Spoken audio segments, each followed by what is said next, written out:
ஆளுக்கு தகுந்த மாதிரி வேஷம் போட்டுக்கிட்டு பொய்யை மட்டுமே பேசுறவங்களுக்கு மதிப்பும் மரியாதை ரொம்ப சுலபமா கிடைச்சிருது. அதுவே உண்மையை பேசிக்கிட்டு ஒரு நபர் மேல உண்மையான பாசம் வச்சிருக்கவங்களுக்கு அந்த ரெண்டுமே கேள்விக்குறிதான்.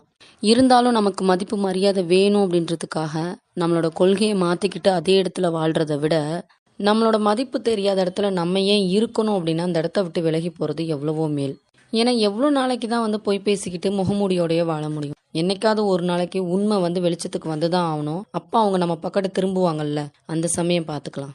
நம்ம கூடவே சேர்ந்து இருந்து பழகிட்டு நமக்கு ஒரு துரோகம் பண்றாங்க, ஒரு தப்பு செய்யறாங்க அப்படின்னும் போது பதிலுக்கு நம்மளும் அவங்களுக்கு துரோகமோ தப்போ செஞ்சோம்னா தப்புக்கு தப்பு சரியாயிருமா? நம்மளும் தந்திரம் பழகலாம், சில சூழ்ச்சிகள்லாம் கத்துக்கலாம். எதுக்கு? அவங்களுக்கு துரோகம் பண்றதுக்கா? இல்ல, மத்தவங்க பண்ணக்கூடிய துரோகத்துல நம்ம விழாம இருக்கிறதுக்கு. ஒண்ணு புரிஞ்சுக்கோங்க, பழிக்கு பழி வாங்கிட்டோம் அப்படின்னா அப்புறம் அவங்களுக்கு சமமா நம்மளும் ஆயிட மாட்டோமா?